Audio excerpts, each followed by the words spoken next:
Hello everyone. तो स्वागत है आप सभी का हमारे YouTube channel the hybrid chemistry में।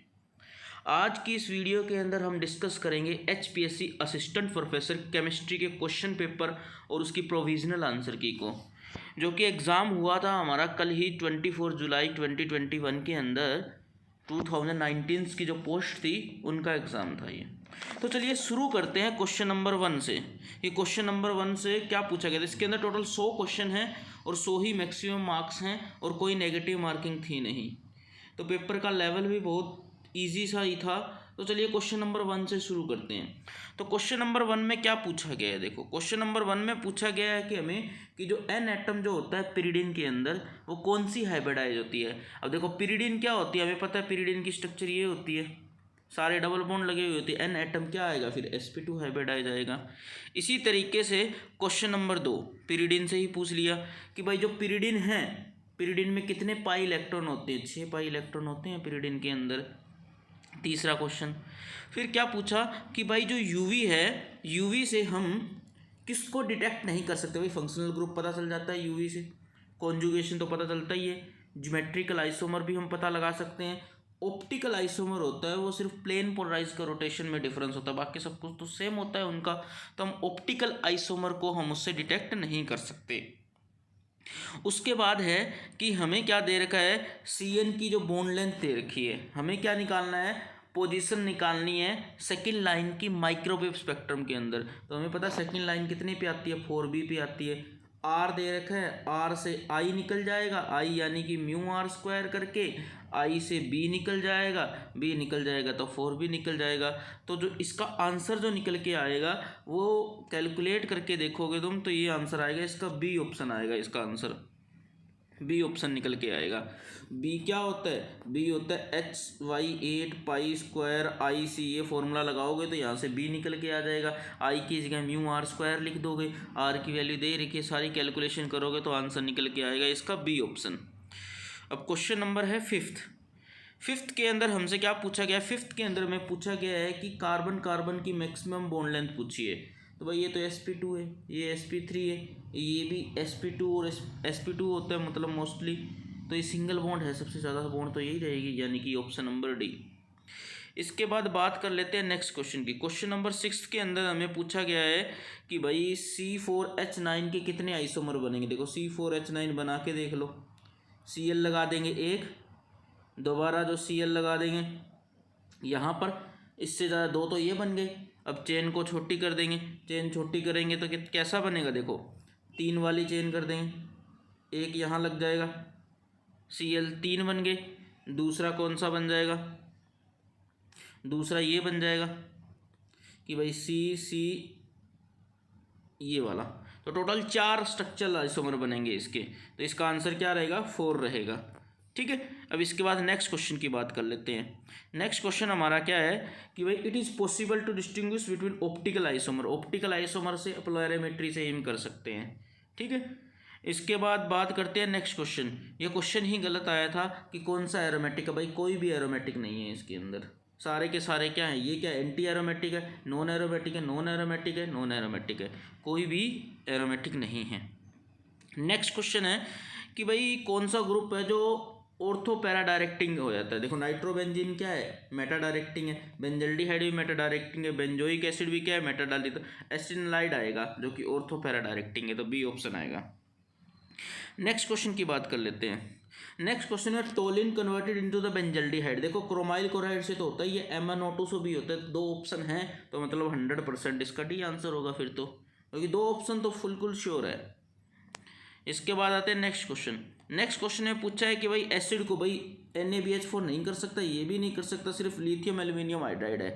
बट अगर हम स्टैंडर्ड बुक की तरफ जाए तो लिथियम एल्यूमिनियम हाइड्राइड भी एसिड को रिड्यूस नहीं कर पाता है। BH3 आता है, इसका आंसर होना चाहिए था। बट बेस्ट ऑप्शन की बात करें तो लिथियम एल्यूमिनियम हाइड्राइड ही आएगा। नेक्स्ट क्वेश्चन की बात करें तो भाई NBS दे रखा है CCl4H। भाई एलाइलिक पोजीशन के ऊपर अटैक करेगा। एलाइलिक पोजीशन किसकी फ्री है? इसकी तो फ्री नहीं है, इसमें तो एलाइलिक का नाम ही नहीं है, इसमें भी नहीं है, तो आंसर क्या आएगा? C आएगा। नेक्स्ट क्वेश्चन, अब BH3 है वो किसको रिड्यूस नहीं कर सकता? NO2 को नहीं कर सकता, बाकी सबको कर देता है। एसिड के लिए तो स्पेसिफिक होता है ये। ठीक है। नेक्स्ट क्वेश्चन, एसिटिक एनहाइड्राइड जो होता है वो क्या होता है, एसिटाइलेटिंग एजेंट तो होता है, या डिहाइड्रेटिंग एजेंट भी होता है और पर्किन कंडेंसेशन में भी यूज होता है। तो यानी कि फर्स्ट, सेकंड और थर्ड आंसर आ जाएगा इसका। क्वेश्चन नंबर 15 की बात कर लेते हैं। अब देखो, साइक्लोहेक्सेन कार्बोक्सिल्डिहाइड है, यानी कि साइक्लोहेक्सेन है उसके ऊपर एल्डिहाइड लगा रखते हो। एल्डिहाइड की कितनी होती है भाई, 1720 से 1730 के बीच में होती है। तो आंसर क्या आ जाएगा, डी आ जाएगा, हायर फ्रीक्वेंसी। नेक्स्ट क्वेश्चन कि भाई जब पाई बॉन्ड है, पाई बॉन्ड को HCl के साथ रिएक्ट करते कौन से ऑर्बिटल इन्वॉल्व होते हैं, ये पाई ऑर्बिटल होता है ओलिफिन का, ये सिग्मा स्टार में डाल देते हैं HCl के, तो ये इंटरेक्शन होते हैं। तो आंसर क्या आएगा इसका बेस्ट आंसर होगा पाई ओलिफिन, सॉरी ये नहीं रहेगा, पाई ओलिफिन, हाँ बी ऑप्शन रहेगा इसका सिग्मा स्टार के अंदर।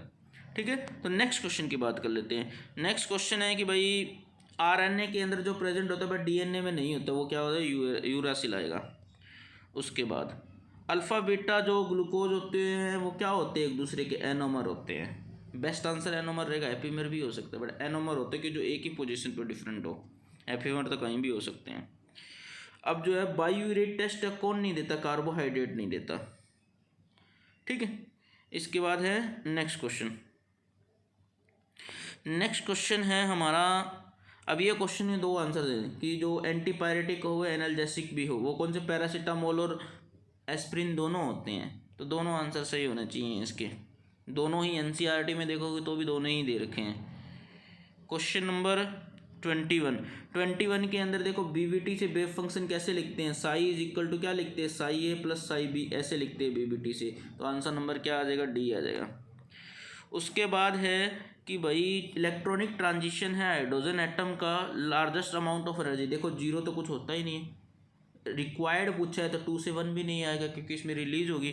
तो आप इससे निकाल के देख लेना, फॉर्मूला लगाओगे वो रिगबर कांस्टेंट वाला, तो लार्जेस्ट अमाउंट 1 से 2 ही आएगी। ठीक है, इसके बाद है नेक्स्ट क्वेश्चन, आइसो इलेक्ट्रॉनिक जिसमें इलेक्ट्रॉन सेम हो, तो यही आंसर रहेगा, सी ऑप्शन आंसर रहेगा इसका। नेक्स्ट क्वेश्चन है कि भाई जो रेशियो है वो 9:5 है, शॉर्टेस्ट वेवलेंथ। शॉर्टेस्ट वेवलेंथ यानी कि हाईएस्ट एनर्जी यानी कि जब वो कहाँ से आ रहा हो, जब वो आ रहा हो इनफाइनाइट से, यानी कि लेमन कब होगा, जब 1, और पाश्चन कब होगा, जब थर्ड में आएगा। तो 9 कब आ सकता है, 3 का स्क्वायर या 1 का स्क्वायर, यानी कि लेमन एंड पाश्चन आंसर आएगा इसका। उसके बाद है नेक्स्ट क्वेश्चन कि भाई 2 पाई और हाफ सिग्मा बॉन्ड। सबसे पहले बॉन्ड ऑर्डर देख लेते हैं, इसका 2 होता है, इसका 2.5 होता है, इसका 2.5 होता है, इसका 3 होता है, यानी कि इन दोनों में से एक रहने वाला है। पर इसमें से O2 में से जो इलेक्ट्रॉन जाता है वो पाई से जाता है, तो N2 में से सिग्मा से जाता है, तो इसका मतलब हाफ सिग्मा बॉन्ड तो इसी में रहेगा, सी ऑप्शन रहेगा। उसके बाद है क्वेश्चन नंबर 26 में पूछा है कि कौन सी करेक्ट स्टेटमेंट है। भाई Ni जो इसके अंदर क्या होती है, NiSiS3 है ना, इसमें क्या होती है, बैक बॉन्डिंग हो जाती है, बैक बॉन्डिंग की वजह से ये प्लेनरिटी आ जाती है इसके अंदर। अब ये लोन पेयर बैक बॉन्डिंग में इन्वॉल्व हो गया तो ये लेस बेसिक हो जाता है, तो आंसर इसका क्या रहेगा, सी ऑप्शन रहेगा। उसके बाद है कि ट्राइगोनल प्लेनर जो अरेंजमेंट होती है रेडियस रेशियो रूल से, क्या आएगा, डी आएगा, 0.155 से लेकर 0.225 तक होता है। उसके बाद है जो sp3 हाइब्रिडाइज ऑर्बिटल होता है उसमें s करेक्टर 1/4 होते हैं। ठीक है, बताने की जरूरत नहीं, बहुत इजी क्वेश्चन थे। उसके बाद है कि लोएस्ट टेम्परेचर को रीच करना है किससे, एसीटोन प्लस ड्राई आइस से लोएस्ट टेम्परेचर हम जा सकते हैं। उसके बाद है फेज डायग्राम, Fe2Cl3 का फेज डायग्राम बनाओगे तो जो यूटेक्टिक पॉइंट कितने आएंगे, इस तरीके का इसका कुछ फेज डायग्राम बनेगा। तो 5 यूटेक्टिक पॉइंट होते हैं इसके अंदर, कितने होते हैं, 5 होते हैं इसके अंदर। कोई भी फिजिकल केमिस्ट्री की बुक उठा लेना, उसके अंदर मिल जाएगा इसका फेज डायग्राम। उसके बाद ये क्वेश्चन थोड़ा सा अच्छा पूछा। क्वेश्चन क्या था कि भाई कौन सा ही रिएक्शन है उसको इसकी फॉर्म में लिख सकते हैं। देखो क्या करना क्या था, सबसे पहले लॉग को इधर ले आओ, तो log m minus log n बचेगा। m माइनस m को क्या लिख सकता हूँ मैं, log m/n लिख सकता हूँ। तो ये क्या आ जाएगा, log माइनस da/dt और dv/dt। ये पता लगा कैसे लिखा हमने। और यहाँ पर क्या आ जाएगा, 0.3010, ये बच जाएगा। जो ये क्या लिखा, ये इसको इधर ले आए तो ये क्या हो जाएगा, माइनस में आएगा, माइनस m माइनस n को m/n लिख सकते हैं। फिर एंटी लॉग ले दो, एंटी लॉग ले दोगे तो क्या बच जाएगा, da/dt dv/dt बच जाएगा। और 0.3010 का एंटी लॉग क्या आएगा, 2 आएगा। तो यानी कि क्या बचा मेरे पास, अगर मैं देखूँ तो मेरे पास बच गया minus da/dt divided by dV/dt, उधर एंटी लॉग लूँगा तो 2 बच गया, तो ये उधर 2 चला जाएगा। अब हमें पता स्टोक्योमेट्री क्या होती है, डिवाइड में होती है, तो 2 को इधर ले आते हैं, तो आंसर मेरे पास क्या बचेगा इसका ऑफिशियली, इसका बचेगा -1/2 dA/dt is equal to dV/dt। अब देखो ये किसके अंदर रेट की इक्वेशन लिख सकते हैं हम, स्टोक्योमेट्री 2 रहना चाहिए रिएक्टेंट का, तो देखो N2O4 से NO2, तो ये तो उल्टा हो गया, N2O4 तो NO2 क्या होता है, देखो रिएक्टेंट का नहीं, इसमें तो प्रोडक्ट का स्टोक्योमेट्री 2 रहेगा, ठीक है। आइसोब्यूटेन वाला तो हो ही नहीं सकता, C2H2 इसके अंदर तो 3 हो जाएगा स्टोक्योमेट्री, तो आंसर क्या रहेगा इसका, बेस्ट आंसर रहेगा इसका आंसर डी, क्योंकि C2H4 ये क्या बनेगा, देखो 2C2H4 मिलकर क्या बना ले, C4H8 बना दे, तो स्टोक्योमेट्री 2 है तो इसको पूरी को सेटिस्फाई कर रहा है, तो इसका आंसर क्या रहेगा, डी रहेगा। नेक्स्ट क्वेश्चन, इनिशियल कंसंट्रेशन दे रखी है, फाइनल कंसंट्रेशन दे रखी है, टाइम दे रखा है, के निकालना है, के की वैल्यू कितनी आएगी 0.06932, निकाल के देख लेना, के क्या होता है 1/T ln A0/A, value put करोगे तो आंसर निकल के आ जाएगा। उसके बाद है कि भाई कौन सी यूनिमोलिकुलर जिसमें एक ही मॉलिक्यूल पार्टिसिपेट करता हो, तो ए आंसर आएगा। उसके बाद है मैक्सिमम किसके लिए होती है भाई, हीट ऑफ न्यूट्रलाइजेशन मैक्सिमम किसके लिए होती है, स्ट्रॉन्ग एसिड स्ट्रॉन्ग बेस के लिए होती है, डी आंसर आ जाएगा। उसके बाद है कि भाई हीट कंटेंट किसको कहते हैं, एंथैल्पी को टोटल हीट कंटेंट बोलते हैं, एंथैल्पी इसका आंसर आएगा ऑप्शन नंबर डी। अब 36 की बात कर लेते हैं कि भाई बेस्ट वे रस्टिंग को बचाने के लिए क्या कर सकते हैं, आयरन को कैथोड बना दो, रस्टिंग से बच जाएंगे हम, ठीक है, तो आंसर क्या आएगा बी। उसके बाद है कि भाई ऑक्सीडेशन पोटेंशियल है मैग्नीशियम का इतना है, एल्यूमिनियम का इतना, तो जिसका ऑक्सीडेशन पोटेंशियल ज़्यादा वो उसका ऑक्सीडेशन होगा तो मैग्नीशियम किस में जाएगा भाई, मैग्नीशियम +2 में जाना पसंद करेगा, और एल्यूमिनियम किस में जाएगा, फिर एल्यूमिनियम का रिडक्शन होगा, यानी कि एल्यूमिनियम को रिप्लेस कर देगा, तो आंसर क्या आएगा इसका आंसर आएगा option number A.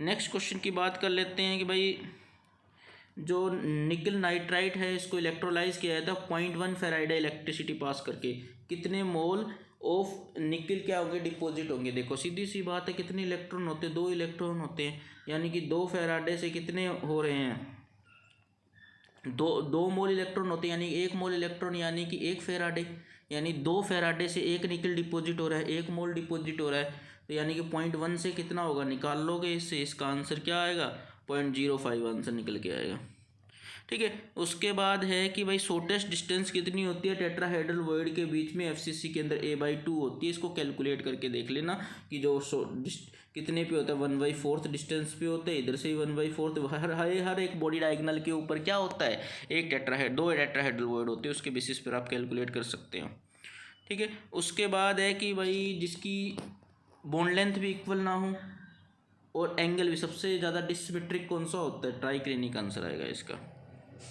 Question number 41 की बात कर लेते हैं भाई, कोगुलेशन का क्वेश्चन था, आर्सेनियस सल्फाइड क्या होता है, नेगेटिव सोल होता है, तो इसको पॉजिटिव वाला क्या करेगा, इसको स्टेबलाइज करेगा, ठीक है, पॉजिटिव वाला इसके लिए मोस्ट इफेक्टिव होगा, और पॉजिटिव में जिसके ऊपर ज़्यादा पॉजिटिव चार्ज होगा, ज़्यादा पॉजिटिव चार्ज किसके ऊपर है, AlCl3 के ऊपर है। उसके बाद है कि जो AgI होता है कि इसको आर्टिफिशियल रेन के लिए यूज़ किया जाता है, क्यों, क्योंकि इसकी स्ट्रक्चर जो होती है वो आइस की सिमिलर होती है, इसीलिए क्रिस्टल स्ट्रक्चर, तो इसका आंसर क्या आ जाएगा, डी आ जाएगा। उसके बाद है कि थर्मोसेटिंग पॉलीमर कौन सा है, इसका बेकेलाइट है, इसमें हो सकता है कि कुछ डाउट भी हो, तो मुझे तो इसका आंसर बेकेलाइट लग रहा है, क्योंकि हो सकता है कि PVC, इनमें से भी कुछ आंसर हो सकता है, तो बेकेलाइट इसका ऑप्शन करेक्ट रहेगा। उसके बाद है कि भाई कौन सा पॉलीमर का कॉन्स्टिट्यूएंट है, तो फॉर्मेल्डिहाइड रेजिन है, फॉर्मेल्डिहाइड रेजिन है, यानी यूरिया प्लस फॉर्मेल्डिहाइड का कंडेंसेशन है, तो आंसर क्या रहेगा, फॉर्मेल्डिहाइड रहेगा इसका। उसके बाद है कि भाई हाइड्रोजनेशन ऑफ ऑयल के लिए कैटलिस्ट कौन सा यूज़ करते हैं, निकल यूज़ करते हैं, ठीक है। नेक्स्ट क्वेश्चन है कि भाई जो KMnO4 H2SO4 ये जो ऑक्जेलिक एसिड है, यहाँ पर Mn2 पॉजिटिव बनता है, क्या करता है, ऑटो कैटलिस्ट की तरह काम करता है ये, ठीक है। उसके बाद है कि रमन स्पेक्ट्रिंग होता है, उसमें मिडिल लाइन क्या होती है, जो रमन होता है, जो मिडिल लाइन होती है वो रेले को दिखाती है, ये क्या होती है, एंटी स्टोक होती है, ये क्या होती है, स्टोक होती है, तो मिडिल लाइन रेले स्कैटरिंग के लिए होती है, तो आंसर इसका क्या आ जाएगा, ए ऑप्शन आ जाएगा। तो चलिए नेक्स्ट क्वेश्चन की बात कर लेते हैं कि भाई जो IR रीजन के अंदर ट्रांजिशन होते हैं वाइब्रेशनल लेवल में, तो उसे वाइब्रेशनल स्पेक्ट्रा ही तो बोलते हैं, ठीक है। क्वेश्चन नंबर 49 की बात कर लेते हैं। CO2 है, कितनी IR स्पेक्ट्रम रहेगी? CO2 लीनियर मॉलिक्यूल है, 3 है, यानी कि 3n-5 करेंगे यानी कि 4 आंसर आ जाएगा। कैलकुलेट करके देख लेना, आंसर क्या आएगा 4, यानी कि डी ऑप्शन। नेक्स्ट क्वेश्चन की बात है रोटेशनल स्पेक्ट्रम जो नहीं दिखाएगा, जो कि नॉन पोलर है, यानी कि N2। उसके बाद है कि लैंगमेयर आइसोथर्म, लैंगमेयर आइसोथर्म इसको निकाल के तो थीटा इज इक्वल टू क्या होता है KP डिवाइड बाई 1 + KP आता है डायटोमिक के लिए। ठीक है, अगर ट्राई एटोमिक होता तो अंडर रूट मतलब 1/n होता पावर, जितना एटोमिक पूछोगे उसके बेसिस पे, तो आंसर क्या आएगा इसका C आएगा। उसके बाद है कि भाई K दे रखा है एक्टिवेशन एनर्जी, देखो इसका सिंपल सा फॉर्मूला होता है ये क्या होता है E0 + MRT होता है, और M क्या होता है जो टेम्परेचर की जो पावर होती है ना उसे M बोलते हैं, तो टेम्परेचर की पावर 2 है तो 2RT आ जाएगा, यानी कि ऑप्शन नंबर डी आ जाएगा इसका। क्वेश्चन नंबर 53 की बात कर लेते हैं। S4 भाई एलियन के अंदर होता है, ठीक है, S4 सिमेट्री, S4 यानी कि हमें C4 देखना और सिग्मा H देखना है, तो आप एलियन के अंदर लगा के देख सकते हो विजुलाइजेशन के थ्रू। ठीक है, उसके बाद है कि डाई बोरेन के अंदर कितने सिमेट्री एलिमेंट होते हैं? भाई डाई बोरेन का D2H होता है, पॉइंट ग्रुप 8 सिमेट्री एलिमेंट होते हैं। ठीक है, उसके बाद है कि lowest ionization energy, lowest ionization potential alkali metal का ही होता है। नेक्स्ट क्वेश्चन है इंक्रीजिंग ऑर्डर ऑफ इलेक्ट्रोनेगेटिविटी, सबसे पहले इनकी पोजीशन लगा ले, कार्बन नाइट्रोजन है, सिलिकॉन फॉस्फोरस है। इलेक्ट्रोनेगेटिविटी नाइट्रोजन की सबसे ज़्यादा, फिर कार्बन की, फिर फॉस्फोरस की, फिर सिलिकॉन की, तो आंसर क्या आ जाएगा बी ऑप्शन आंसर आ जाएगा इसका। वेस्पर के अकॉर्डिंग XeF5 नेगेटिव की क्या आएगी शेप, देखो 8 + 5 + 1 यानी कि कितने आए 14/2, यानी कि 7 आया इसका स्टेरिक नंबर, स्टेरिक नंबर 7 आया, तो यानी कि PBP रहेगी इसकी ज्योमेट्री, क्या रहेगी पेंटागोनल बाई पिरामिडल। PBP क्या होती है, कुछ इस तरीके की होती है, ये बॉन्ड लंबे होते हैं बाकी छोटे होते हैं, तो यहाँ पर क्या रहेगा एक लोन पेयर आ जाएगा। ठीक है, बाकी जगह यहाँ पर क्या आ जाएगा 5 के 5 फ्लोरीन आ जाएंगे। ठीक है, तो इसका आंसर क्या आएगा पेंटागोनल प्लेनर आएगा इसका, क्योंकि एक तो लोन पेयर आ गया। ठीक है, तो XeF5 का अगर हम देखेंगे तो दोबारा भी देख सकते हो, इसका क्या आएगा 8 5 13 13 14, यानी कि डिवाइड बाई 7 7, यानी कि PBP यानी कि पेंटागोनल प्लेनर ही इसकी स्ट्रक्चर निकल के आएगी। नेक्स्ट क्वेश्चन की बात कर लेते हैं कि भाई टेट्राहेड्रल कौन सा, ये भी नहीं है, ये भी नहीं है, ये भी नहीं है, यानी कि SO4 है, यानी कि बी ऑप्शन रहेगा। बहुत इजी क्वेश्चन थे। CO2 की बात कर लेते हैं, आइसोस्ट्रक्चर्स भाई HgCl2 के साथ आइसोस्ट्रक्चर्स होता है। उसके बाद है कि लिस्ट आयनिक कौन सा है भाई, AgCl लिस्ट आयनिक होता है, क्योंकि ये किसमें है स्यूडो, उसके अंदर आ जाता है, ये स्यूडो इनर्ट गैस के अंदर आता है, इसलिए लिस्ट आयनिक हो गया। उसके बाद बात कर लेते हैं कि हार्ड एसिड कौन सा नहीं है, पैलेडियम हार्ड एसिड नहीं होता है भाई। हार्ड एसिड की जो टर्म किसने दी थी भाई, पियर्सन ने दी थी। देखो ऐसे भी ये भी कोई क्वेश्चन पूछने वाले हैं कि भाई पियर्सन ने किसने दी थी, आज तक के इतिहास में ऐसे क्वेश्चन तो आए नहीं है। उसके बाद है कि भाई H3 के अंदर बॉन्ड एंगल कितना होता है, इक्विलेटर ट्राइंगल होता है, उसमें 60 डिग्री एंगल होता है, तो वह 60 डिग्री ही आएगा। उसके बाद है कि भाई ये सीरियम +3, भाई ये तो 4F1 होता है, इसने 4F4 दे रखा है, तो मतलब क्वेश्चन ही गलत दे रखा है। ठीक है, अगर आप कैलकुलेट करोगे तो फिर जी वैल्यू निकालनी पड़ेगी, वो तो लंबा प्रोसीजर है, बट ये क्वेश्चन ही गलत है, तो कैंसिल हो जाएगा मेरे हिसाब से, ये क्वेश्चन गलत है। उसके बाद है NS1 NP1 दे रखा है, और इसकी टर्म से मैं निकालने, देखो NS1 NP1 है, S है, ये P है, दोनों में 1 है, L की वैल्यू कितनी आ जाएगी, इसके लिए 0 होती है, इसके लिए 1 होती है, तो L की वैल्यू कितनी आ जाएगी 1 आ जाएगी, L की वैल्यू 1 आ जाएगी, तो S की वैल्यू कितनी आ जाएगी हाफ 1 आ जाएगी, और J की वैल्यू कितनी आ जाएगी, J की वैल्यू कितनी आ जाएगी भाई, दोनों हाफ फील्ड है, तो L - S यानी कि 1 - 1 आ जाएगी, यानी कि 0 आ जाएगी। J की वैल्यू 0 सिर्फ और सिर्फ A ऑप्शन में, तो यहीं से आंसर हो जाएगा। ठीक है, उसके बाद है कि हाईएस्ट CFSE, देखो ये D6 है, D6 हाई स्पिन है, ये D1 हाई स्पिन है, ये D3 हाई स्पिन है, ये D5, इसकी तो 0 ही होगी। D3 हाई स्पिन होता है ना, वो उसकी सबसे ज़्यादा होती है, क्योंकि T2G फील्ड रहेंगे, क्योंकि सबसे ज़्यादा इसी की रहेगी CFSE, तो यानी कि आंसर क्या आएगा C आएगा।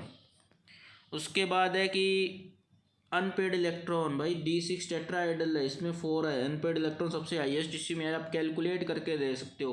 अभी मैं थोड़ा बस जस्ट प्रोविजनल आंसर की बता रहा हूँ, डिटेल सॉल्यूशन बाद में प्रोवाइड करवा दिए जाएंगे। सिंपल सा क्वेश्चन है, देखो टेट्राहेड्रल है, इसको करके देख लेना। टेट्राहेड्रल की स्प्लिटिंग इस तरीके से होती है। D6 कैसे भरेंगे, 5 6 तो कितने बचे, 4 बचे। इसी तरीके से उसका देख लेना, तो आंसर क्या आएगा, ए ऑप्शन आएगा। भाई नंबर ऑफ माइक्रोस्टेट पूछिए P3 के अंदर, जितनी पोजीशन होती है P के अंदर 6 पोजीशन होती है, कॉम्बिनेशन कितने इलेक्ट्रॉन है 3, तो कितना आएगा 20 निकल के आएगा। परम्यूटेशन कॉम्बिनेशन निकाल देंगे। अब पूछा है कि मोनोन्यूक्लियर कार्बोनिल कौन नहीं बनाता है, भाई मैंगनीज नहीं बनाता है, क्योंकि मैंगनीज 18 इलेक्ट्रॉन रूल सेटिस्फाई नहीं कर पाता है। फिर उसके बाद है क्रोमियम का कोऑर्डिनेशन नंबर ट्राई ऑक्सीलेटोक्रोमेट के अंदर 6 होता है भाई। उसके बाद है स्ट्रॉन्गेस्ट लिगेंड Cn नेगेटिव सबसे स्ट्रॉन्ग होता है। थर्मोडायनेमिक स्टेबिलिटी, भाई स्टेबिलिटी कांस्टेंट आना चाहिए, ऑल आंसर नहीं आ सकता इसका, रेट से कोई लेना देना ही नहीं होता। तो थर्मोडायनेमिक स्टेबिलिटी इसका स्टेबिलिटी कांस्टेंट से डिटरमाइन होती है एज पर माई नॉलेज, इसका आंसर यही रहना चाहिए। उसके बाद बात करते हैं कि ऐसा कौन सा है जिसका कैलकुलेटेड मैग्नेटिक मोमेंट 0 आता है और ऑब्जर्व 3.5 के, तो यूरेपियम +3 है। इसका आप कैलकुलेट करके देख सकते हो, इलेक्ट्रॉनिक कॉन्फ़िगरेशन निकाल के इसका। उसके बाद है कि भाई चिलेट इफेक्ट है ना, वैसे तो दोनों का कंट्रीब्यूशन होता है, बट प्रीडोमिनेटली एंट्रोपी की वजह से चिलेट इफेक्ट एग्जिस्ट करता है, तो आंसर इसका बी आना चाहिए। मेटल कार्बोनिल क्या होते हैं, जीरो ऑक्सीडेशन स्टेट के अंदर बनते हैं, जैसे कि NiCO4 हो गया, मोस्टली जीरो वाला ही बनाते हैं मेटल कार्बोनिल।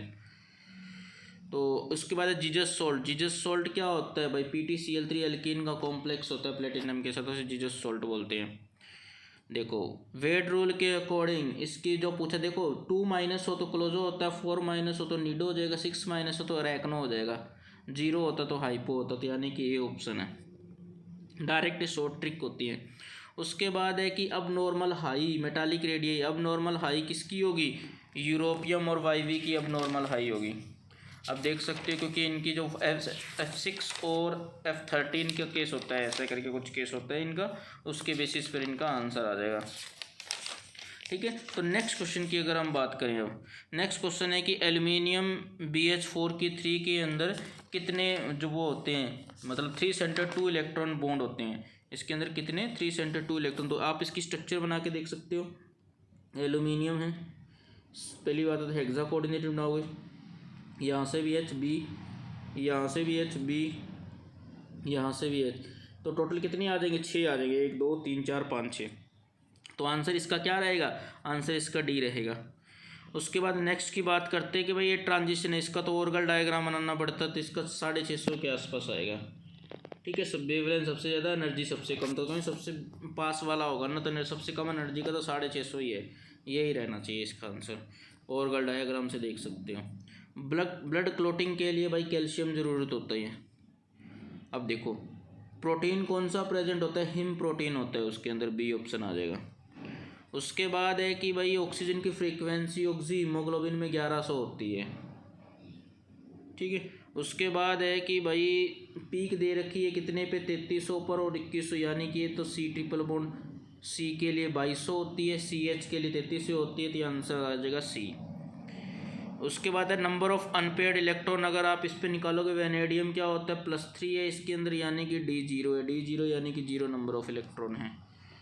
नेक्स्ट क्वेश्चन की बात कर लेते हैं, इसके मेटल बॉन्ड निकाल लेना भाई 18 इलेक्ट्रॉन रूल सेटिस्फाई करके, तो इसका आंसर 0 लग रहा है मुझे तो, अगर देखो कि Cp है 5 है, निकल के 10 हो गए, PpS2 के 2 हो गए, 12 और 5 17 हो गए, 17 यानी कि 34 यानी कि 1 0 आएगा या 1 आएगा, मोस्ट प्रोबेबली 0 या 1 में से एक आंसर होगा। तो अगर इसका आंसर हम देखें तो 1 आना चाहिए, सॉरी 0 नहीं 1 आएगा इसका आंसर, या फिर 0 रहेगा, तो 1 ही, हम 1 के साथ जाएंगे इसके आंसर में। अब गैडोलिनियम का क्या होता है, इसके कोऑर्डिनेशन नंबर भाई 8 होते हैं, इसमें 8 इलेक्ट्रॉन होते हैं, उसके बेसिस पर आप निकाल सकते हो गैडोलिनियम +3 के अंदर। ठीक है, 8 होते हैं इसके अंदर, सो F7 के साथ और एक D वाला 8, तो 8 आएगा इसका कोऑर्डिनेशन नंबर। अब Cn इसके एमओ डायग्राम बना के देखोगे, Cn नेगेटिव और O2 के लिए लूमो, O2 का लूमो तो πu होता है। ठीक है, और इसका क्या होता है, σg होता है। आप कैलकुलेट करके देख ले। O2 का कैसे बनाएंगे, O2 का बनाते हैं तो इस तरीके से बनता है। देखो ये रहता 8 तो नीचे चले गई, 16 होते हैं 9 10 11 12 13 14 15 16। ठीक है, ये पाई एंटी बॉन्डिंग होता है, पाई एंटी बॉन्डिंग होता है तो ये क्या आएगा। और इधर CN का बनाओगे आप, CN का कितना आएगा 1। CN कितने इलेक्ट्रॉन है 6 7 13 14 है, 14 का कुछ इस तरीके से बनता है। 8 तो नीचे चले गई, 9 10 11 12 13 14। तो ये क्या है भैया, सिग्मा स्टार है। सिग्मा स्टार यानी कि सिग्मा यू आएगा, सॉरी इसका आंसर आएगा डी ऑप्शन। क्या आएगा, सिग्मा यू और पाई जी, डी ऑप्शन आएगा। ठीक है, उसके बाद है नोराडेनालाइन क्या होता है, ये न्यूरोट्रांसमीटर के लिए यूज़ किया जाता है, सी ऑप्शन आएगा। उसके बाद है कि डिजोल्व ऑक्सीजन कोल्ड वाटर के अंदर अप टू 10 ppm तक जा सकती है। उसके बाद है कि ताजमहल भाई ख़राब क्यों हो रहा है, एसिड रेन की वजह से हो रहा है। आयुपैक नेम इसका भाई डबल बॉन्ड को प्रेफरेंस मिलती है, फर्स्ट नंबर मिलेगा, तो क्या आएगा इसका आंसर सी आएगा। उसके बाद है आयुपैक नेम, जो हमारा स्वास्तिक होता है उसका आयुपैक नेम 3,3 डाईइथाइल पेंटेन। उसके बाद है कैनिजारो कौन नहीं देगा भाई, ये क्लोरल कंपाउंड होते हैं, कैनिजारो नहीं देते हैं। फर्स्ट सेकंड थर्ड तीनों दे, फर्स्ट सेकंड और फोर्थ तीनों देंगे, यानी कि ये ऑप्शन आएगा। उसके बाद है कि एल्डोल का प्रोडक्ट क्या होता है भाई, बीटा हाइड्रोक्सी एल्डिहाइड होता है। उसके बाद है कि भाई रिएक्शन है ओजोनोलिसिस है भाई, डबल बॉन्ड तोड़ दो, ओ जोड़ दो, एक ओ जोड़ोगे तो एसीटोन बनेगा, इधर ओ जोड़ोगे एसिटाल्डिहाइड, यानी कि बी ऑप्शन आएगा। उसके बाद है कौन सी रिएक्शन है भाई, ये सेंडमेयर रिएक्शन का एग्जांपल है। उसके बाद है कि बेंजोइलेशन होती है कि किसकी प्रेजेंस में हो सकती है भाई, देखो नॉन एक्वस के प्रेजेंस में तो 100% होती है। ठीक है, तो इसका आंसर बी और सी में से रहेगा, मेरे हिसाब से इसका आंसर बी आना चाहिए। नॉन एक्वस में तो 100% होती है। ठीक है, तो उसके बाद है कि भाई जब हाइड्रोजन बॉन्डिंग से एच जुड़ा हुआ होता है तो वो क्या होता है, उसकी डीसिल्डेड रीजन में चला जाता है, यानी कि वो अप फील्ड में चला जाएगा, यानी कि ए में चला जाएगा। ठीक है, उसके बाद है कि कितने एनएमआर सिग्नल आएंगे भाई, एक इसका आ जाएगा। एनएमआर सिग्नल की बात करें तो एक इसका आ जाएगा, एक इसका आ जाएगा, एक इसका और एक इसका, यानी कि टोटल 4 सिग्नल आएंगे। ठीक है, इस तरीके से हमने 100 के 100 क्वेश्चन को कवर कर लिए हैं। तो अगर आपको ये वीडियो अच्छी लगी है तो प्लीज़ लाइक शेयर सब्सक्राइब करते, ज़्यादा से ज़्यादा के पास वीडियो पहुंचाएं। अगर आपको किसी क्वेश्चन में डाउट है तो आप कमेंट बॉक्स में कमेंट करके लिख सकते हैं, क्योंकि ये थोड़ा जल्दबाजी के अंदर आंसर की तैयार करेगी, हो सकता है कि एक आधे क्वेश्चन में हम कुछ मिस कर गए हो तो आप उसको बता सकते हैं। Thank you so much, please like share subscribe.